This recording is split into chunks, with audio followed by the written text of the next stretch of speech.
will you like describe what you do, like what your full-time job is? Yeah, sure. So, I mean, my full-time job, I'm a law enforcement officer.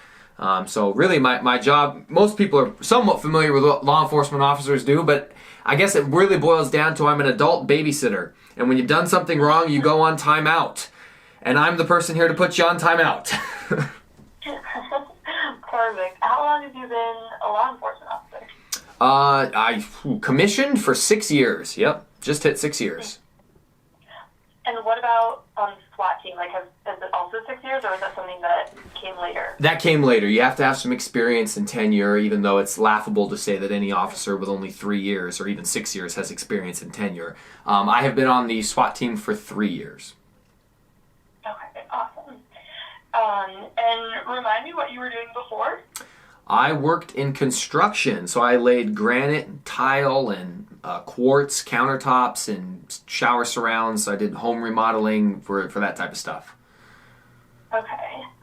And is that like how you, or just like when did you first become interested in real estate investing? Like, and has this always been like something that you saw as a path to wealth, or did it kind of start as like, oh, like I would like to buy a home just to like live in?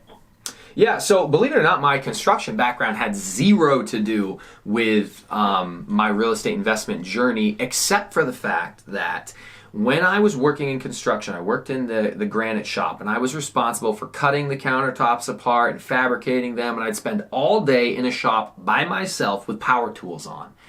And rather than just listen to the buzz of the saws constantly, I started watching YouTube videos, or I'd listen to them with headphones on. And I grew up extremely poor. I'm from a very poor background, 6 kids from 3 different fathers, single mom, food stamps, WIC, Section 8 housing. We were extremely poor. We were that family you did not want to have renting from you because everything was going to get destroyed. And I did not like being poor. I decided that it just wasn't for me, as some people might. And so while I was sitting there working in this granite shop, I was asked to become a salesperson by them because they noticed that every time they sent me out to somebody's house to remodel a kitchen, I'd come back with a new work order for their bathroom.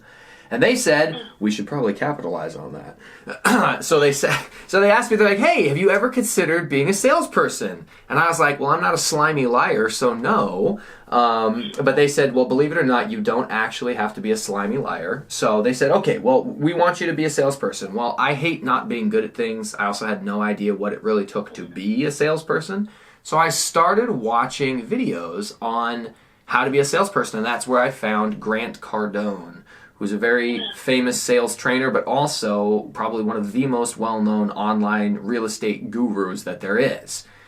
And so for 8 hours a day while I would work in this granite shop, I watched thousands of videos about real estate from him and from other people, Robert Kiyosaki, a lot of these very famous, popular, big names in real estate. And I started that in probably 2011.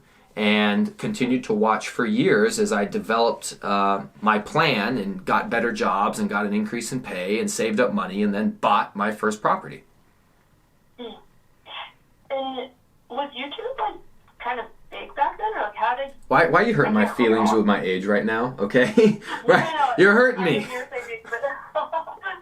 I'm just curious, like how you found. Like I think, like I go on YouTube all the time now, but I feel like, and maybe I'm just behind, but I feel like I didn't use it until recently. Like, how did you stumble upon these videos, I guess? Yeah, so YouTube, came out in like 2006, 2007 when I was still a high schooler. And I mostly used YouTube to listen to music. I would just, listen to music in the background.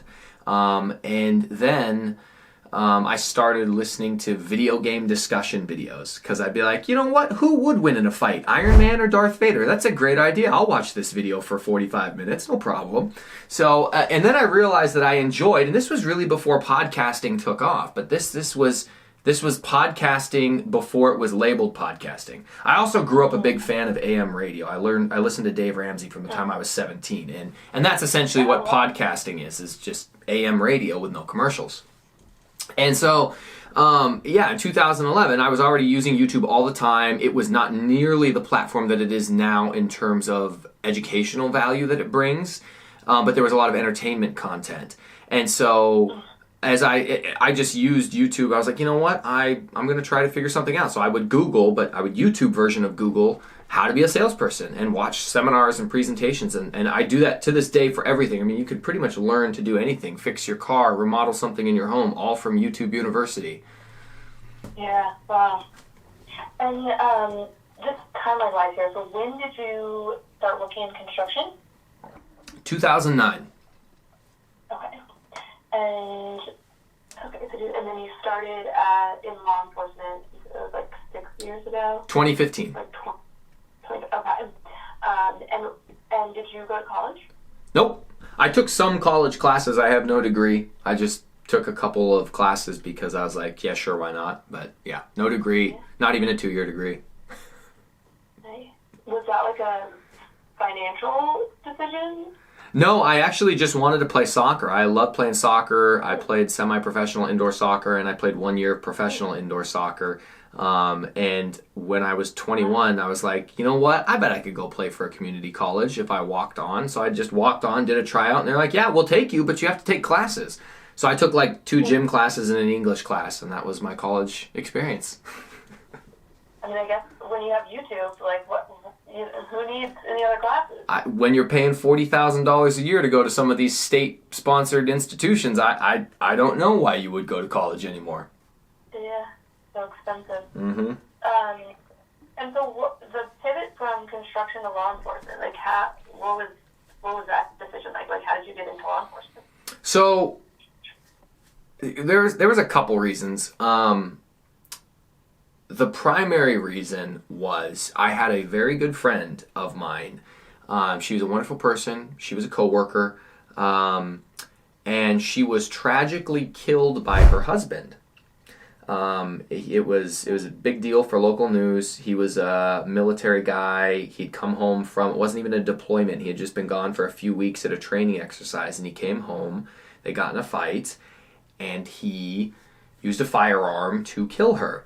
And of course, it was total shock to everybody that worked with her, and nobody saw it coming, and just a real tragedy. And I hated myself because as I sat there and replayed every conversation I ever had with her, I started to think, you know what, there were signs and symptoms. I remember her saying things like, I have to get home before he does because if it's not perfectly clean, he's going to be mad. And even though it was a casual throwaway statement that I didn't really think that much about, as I started to replay every conversation of what could have gone differently, why was she trapped in this situation, as it unfolded in the trial, we found out that she was just living this horribly abusive lifestyle where she was being abused and controlled and just darn near tortured. And so I said to myself, I don't want to be the type of person who isn't perceptive to what's going on around them. And so my goal was to become a detective so that I could hopefully prevent things like this from happening. My goal was to be on a SWAT team so that I could go find the evil people like this and put them away where they can't hurt people. And step one of becoming a detective or becoming a SWAT officer is you have to be a police officer. So after that happened, it took about a year because the hiring process is very long and arduous. But I was able to get hired as a police officer, and I am happily fulfilling my goals. And I miss her very much, but I did not want that to ever happen again on my watch. Yeah, wow, it's amazing. Obviously very tragic, but very amazing that you decided that's what you wanted to do and